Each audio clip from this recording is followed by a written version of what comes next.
Je pense qu'un président comme le Bassirou Diomaye a le bon profil. Pourquoi? Il vient d'arriver. Est-ce qu'il connaît les enjeux? Ah oui, il est assez intelligent. Il vient d'arriver. Il n'a pas d'acquaintance avec les chefs d'État qui sont là. Il a une capacité comme ça de souveraineté à travers ce que le Sénégal a eu à faire, à ne pas s'aligner sur telle ou telle puissance. Il est jeune et il a une projection de l'Afrique à travers une renaissance avec un leadership nouveau et autre. Voilà le profil, par exemple, pour moi, qui sied à la situation ou à la crise de la RDC.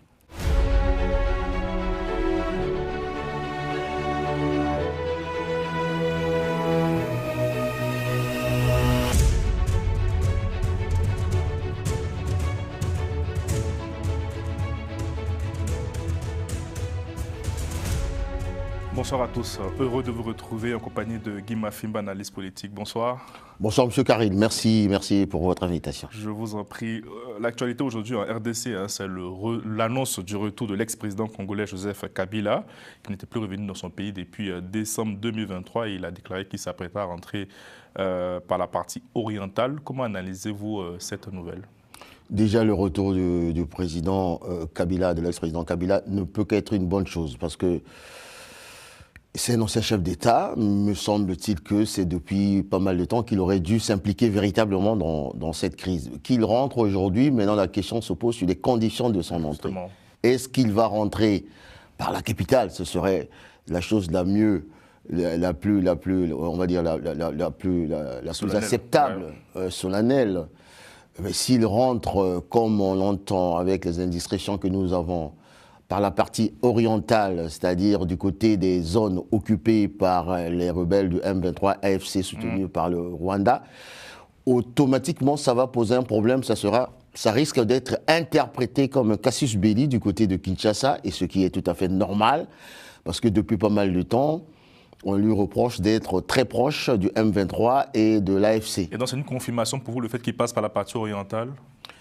Je serais au regret de constater. J'espère que on se trompe tous sur ces indications fournies par la presse internationale.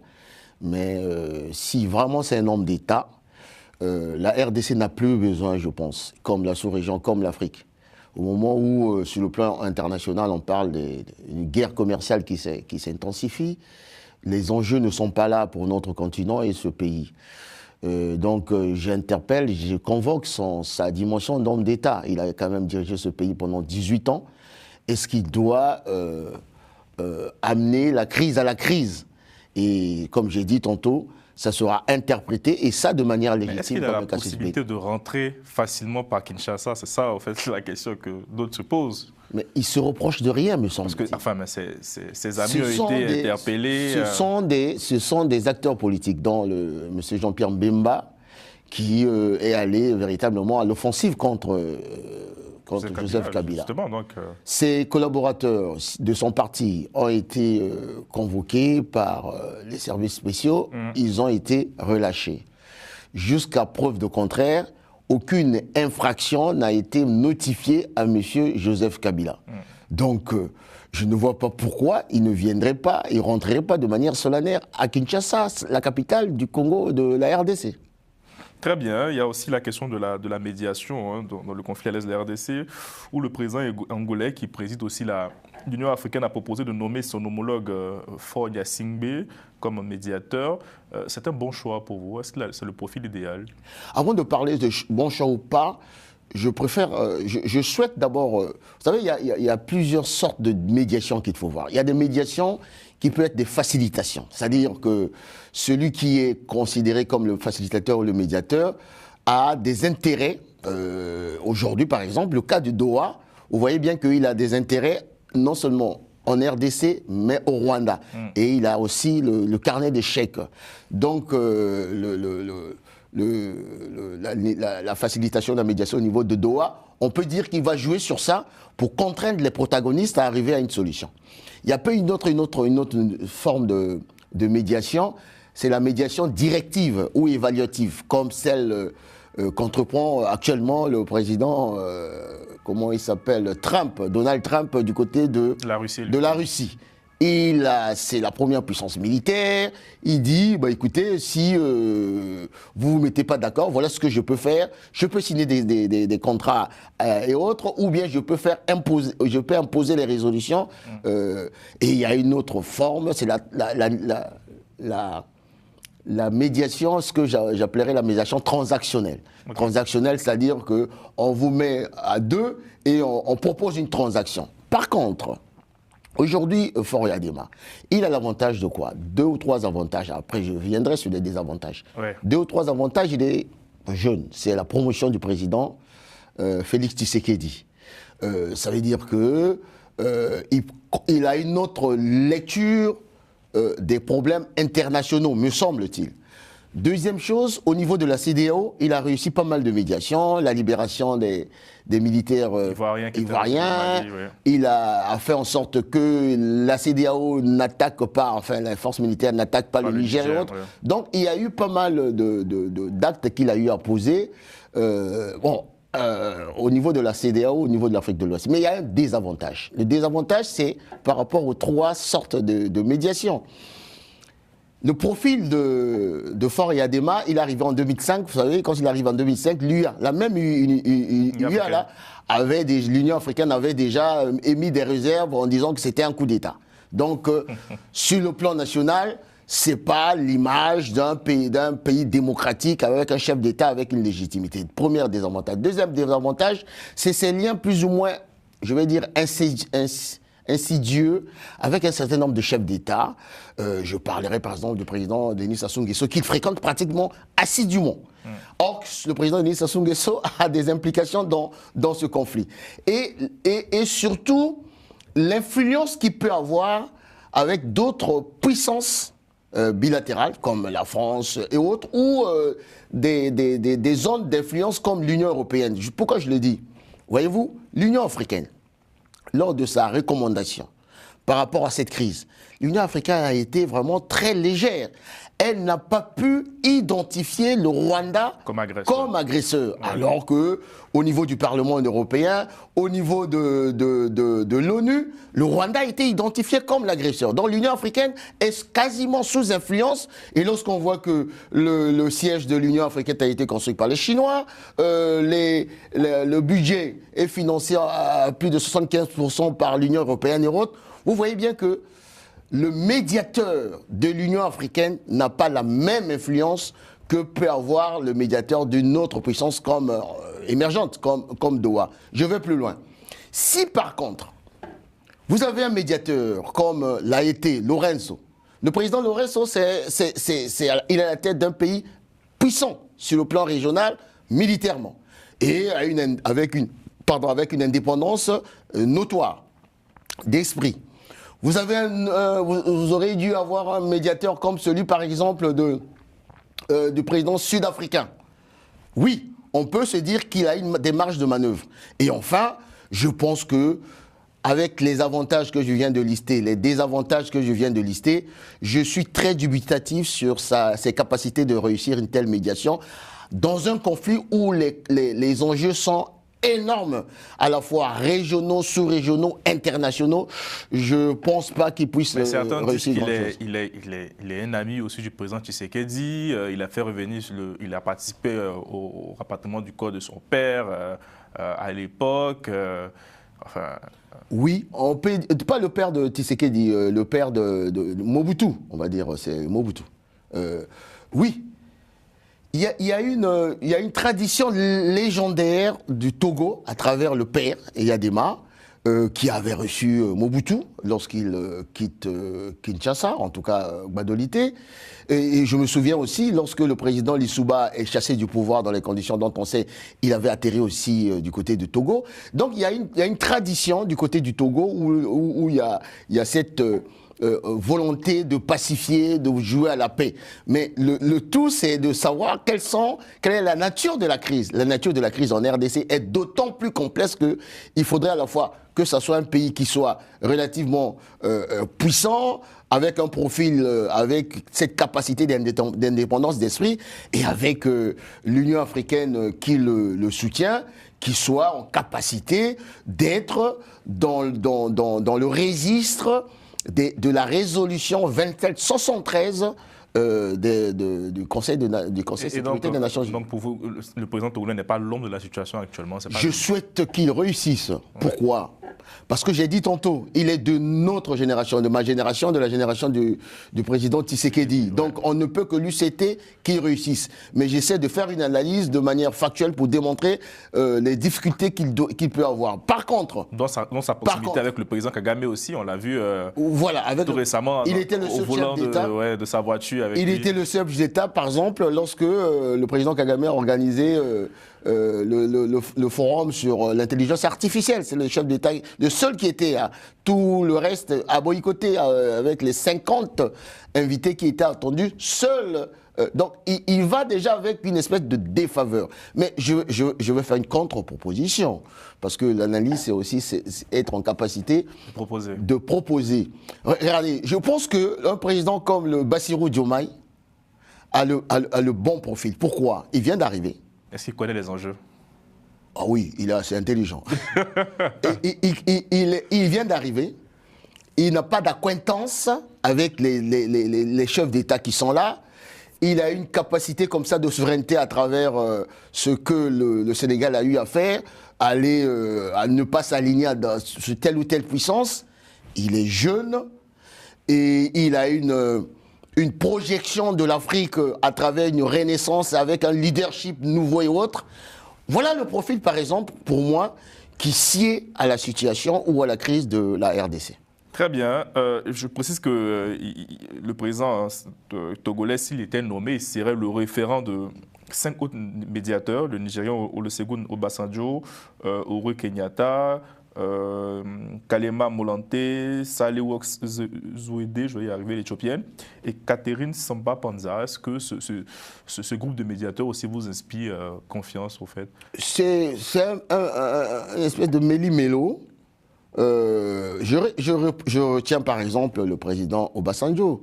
Le président Obasanjo, si je me souviens... C'est un peu l'Afrique qui est peu prise, qui est prise dans voilà. toutes ces parties occidentales. Il a pour lui l'expérience, il a pour lui cet amour pour le continent, oui. Et il a assisté, lui, à l'époque, lors de la signature des accords avec le M23. Et je me souviens, il avait interpellé le président Kabila dernièrement, à l'époque, et son ministre des Affaires étrangères, Tshibanda, pour leur dire, est-ce que ce que vous êtes en train de signer avec le M23, avec cette espèce de mixage des troupes, vous ne voyez pas qu'il y a un risque demain? Donc, il est au cœur de... Maintenant, il y a d'autres chefs d'État qui posent problème. Mais bref, si on peut associer le processus de Nairobi, le processus de Luanda, avec un médiateur assez indépendant, et surtout qu'on prenne en compte... C'est ça le problème. On négocie sur quoi, au fait? C'était vraiment ma question. Vous avez posé la très bonne question, moi, je pense. Regardez. Les révolutionnaires parlent de la contradiction principale et la contradiction secondaire. Les révolutionnaires à l'époque du marxisme-léninisme. C'est quoi la contradiction principale aujourd'hui en RDC?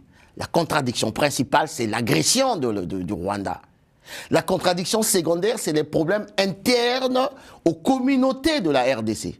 Donc, que la médiation soit gérée par une personnalité X ou Y, il devrait d'abord identifier la contradiction principale qui date de 30 ans, c'est-à-dire le génocide au Rwanda, qui, avec la RDC, qui accepte de recevoir on va dire les migrants et autres. Et aujourd'hui, 30 ans après, le narratif du Rwanda est mis à nu de dire que nous sommes en train de nous battre pour, soi-disant, défendre nos frontières et lutter contre le FDLR. En réalité, ce narratif qui a été mis à nu a démontré que le Rwanda a des visées expansionnistes, belliqueuses et prédatrices. Très bien. Dans ce cas, cette contradiction principale doit être gérée en bonne et due forme en demandant au Rwanda de reconnaître que c'est cela leur préoccupation majeure. Et là, je prends la dimension de d'un jeune africain, d'un cadre africain ou d'un politique africain ou d'un analyste africain. Les préoccupations du Rwanda peuvent être formulées de manière apaisée et compréhensible, et moi je l'entends. Un petit pays avec une superficie pas très grande, une densité vraiment qui démontre à suffisance que c'est difficile pour eux de vivre. Mais on peut travailler en bonne intelligence pour en faire en sorte que la RDC, qui a tout gâté par la nature, puisse faire en sorte de pacifier avec ses voisins et qu'on trouve une solution pour relever ce continent, pour relever cette sous-région. Donc, identifier la contradiction principale, l'agression du Rwanda, on la traite sans faux fuyant, et après, on prendra la contradiction secondaire qui est la soi-disant gouvernance du président Félix Tshisekedi, on va la traiter. Mais si on mélange les deux, on ne s'en sortira pas. Et la guerre va perdurer au détriment du peuple et de la RDC. Et très bien, le président rwandais, à l'occasion de la commémoration des génocides des Tutsis, a déclaré que les pays sanctionnant Kigali peuvent aller au diable. Je suis au regret de constater que le président Paul Kagame, qu'on avait mis sur un piédestal, dans cette espèce de leadership moderne, n'était en réalité que... malheureusement, les chefs d'État que nous avons l'habitude de voir. C'est-à-dire qu'ils perdent les pédales et ils montrent à suffisance que, véritablement, c'était pas un homme d'État. C'était un homme, passez-moi le terme, avec un système très autoritaire. C'est très trivial quand même, hein, de la part d'un chef d'État de sortir une phrase. Non seulement trivial, mais c'est une espèce d'approche suicidaire. Ah ouais? La dernière fois, je vous ai parlé du cas du président Savimbi, qui n'est pas parti aussi loin de traiter les autres d'aller au diable, mais qui n'a pas compris que les alliés te demandent d'arrêter parce qu'on veut faire des affaires, on veut pacifier pour faire des affaires. Et lui, parce que ses alliés d'hier lui disent d'arrêter, ses alliés d'hier lui disent que la meilleure manière, c'est de travailler en bonne intelligence avec lui. Il se met à les... Non, c'est tellement trivial, mais c'est même regrettable pour le leadership africain. Nos leaders africains, politiques dans le continent. C'est vraiment très regrettable. Parlant d'affaires, de retour à Kinshasa, l'élu américain Ronnie Jackson a dépeint un Far East, en référence au Far West, où règne la corruption et la surtaxation. Et Massad Boulos, l'envoyé personnel du président, le conseiller en charge de l'Afrique, des Grands Lacs du président Trump, a déclaré à l'issue de sa rencontre avec le président Tshisekedi, je cite, qu'il y avait des préalables à respecter. Est-ce que la RDC, Guy Mafimba, est réellement prête aujourd'hui à conclure un accord avec les États-Unis? Bon, déjà, il faut essayer de clarifier la posture, sinon les propos tenus par le sénateur. Oui, qui n'était pas le représentant personnel. Et malheureusement, les États-Unis, on en trouve beaucoup comme ça, des fameux lobbyistes. Ah, ça va être intéressant ce que vous dites. Des lobbyistes qu'on paye pour venir se la jouer en Afrique. Et là, j'épingle un peu l'entourage du président Félix Tshisekedi. Lorsque... La présidence communique comme en le présentant comme voilà, on aurait pu quand même faire des vérifications. On aurait pu faire des vérifications. Ouais. Et le même monsieur est parti à Brazzaville, reçu par le chef d'État au Congo-Brazzaville. Tapis rouge. Vous voyez bien la légèreté de nos pays et de nos dirigeants, mais pas forcément de nos dirigeants, mais de leur entourage. Donc c'était un imposteur qui est manifestement un lobbyiste payé par Kigali, qui tenait absolument à imposer ce narratif-là de la RDC qui serait un Far West et autres. Mais par contre, l'envoyé spécial qui est arrivé, je pense qu'il est sur une très bonne démarche. En bonne intelligence avec la RDC, ils ont compris une chose. Ils ne se cachent pas au niveau des États-Unis. Ils sont en train de mener une diplomatie à la fois à la baïonnette et comment dirais-je ça, à Pamplemousse, s'il faut le dire. C'est-à-dire qu'une diplomatie assez étrange, c'est ce qu'ils ont fait, le président Donald Trump a fait avec Zelensky. On te dit, bon, écoutez, nous allons sécuriser à condition de... C'est ce que j'appelais la médiation transactionnelle et directive. En fait, je pense que les autorités congolaises ne sont pas contre, en plus. Pas du tout. Et je l'ai dit dernièrement sur votre plateau, que je serai à la tête de la RDC. Je n'hésiterai pas une seule seconde, parce que l'idée, c'est de sauver et de se battre pour l'intégrité territoriale de la RDC, de pacifier la RDC. Les États-Unis, c'est la première puissance mondiale, membre du Conseil de sécurité des Nations Unies. Le partenariat stratégique avec la Chine n'a pas donné les résultats escomptés. Bien évidemment, les États n'ont pas d'amis, n'ont que des intérêts. Si les intérêts de la RDC, c'est de se mettre aux côtés des États-Unis pour imposer la paix et développer leur pays, il n'y a aucune raison. Mais est-ce qu'on peut faire confiance à l'administration Trump quand on voit ce qui s'est passé avec la Russie, enfin l'Ukraine, lorsqu'il promet de mettre fin à la guerre en 24 heures et là aujourd'hui... Le tout, c'est pas ça fait 2 mois la responsabilité. Non, le tout, je le disais encore dernièrement sur votre plateau, et c'est ça, il faudrait que les dirigeants africains arrivent à mettre en place des fight tanks, des personnes ressources capables de négocier des contrats ou des accords. Et nous avons l'impression, moi j'ai l'impression que généralement, on s'entoure encore des lobbyistes de ces pays pour négocier vos contrats. Mais diable, passez dans les diasporas africaines, vous allez voir des gens qui sont capables de négocier ces genres de choses. Donc on peut faire confiance à la seule condition que vous devez regarder la virgule, le point et autres. Ça, on peut le faire. La RDC aujourd'hui est presque en position de force. C'est quand même marché. Je l'ai dit dernièrement, le leadership mondial se joue entre autres dans le bassin du Congo et surtout en RDC avec les matières premières rares. Toute puissance émergente ou pas convoite ces matières premières. C'est à la RDC d'avoir la capacité de l'imposer et hélas, moi je me disais même que ça devait être toute la sous-région du bassin du Congo qui devait s'asseoir pour dire voilà nos intérêts. Et voilà vos intérêts, mettons-nous à table. Et parlant d'intérêts, certains aussi disent, mais autant regarder vers la Russie dans ce cas, avec Wagner et tout. Non. Vous savez, je préfère et ils prennent les autres africains. Je préfère coopérer avec des États relativement démocratiques. Je vous prends un cas simple. Aujourd'hui, Wagner va venir, entre guillemets, poser des actes répréhensibles dans votre pays. Ce n'est pas en Russie que vous allez voir des gens manifester devant Wagner. Mais par contre, si le président Donald Trump signe des accords au nom des États-Unis avec un autre pays comme la RDC, s'il y a des soucis, il y a des contre-pouvoirs aux États-Unis pour poursuivre l'administration Trump. Voilà la différence et j'ai toujours eu tendance à dire que autant toutes les puissances sont impérialistes par définition, même la Russie, même la Chine, mais autant mieux vaut coopérer avec les puissances impérialistes démocratiques que des puissances impérialistes autoritaires parce que vous n'avez pas de voie de recours au cas où les choses se passent très très mal. C'est un point de vue qui est souvent, comment dire, combattu, mais c'est mon point de vue. Merci beaucoup Guy Mafimba, merci pour votre analyse. Merci à vous. Merci à Romain Clicquot de Menk à la réalisation et bonne soirée.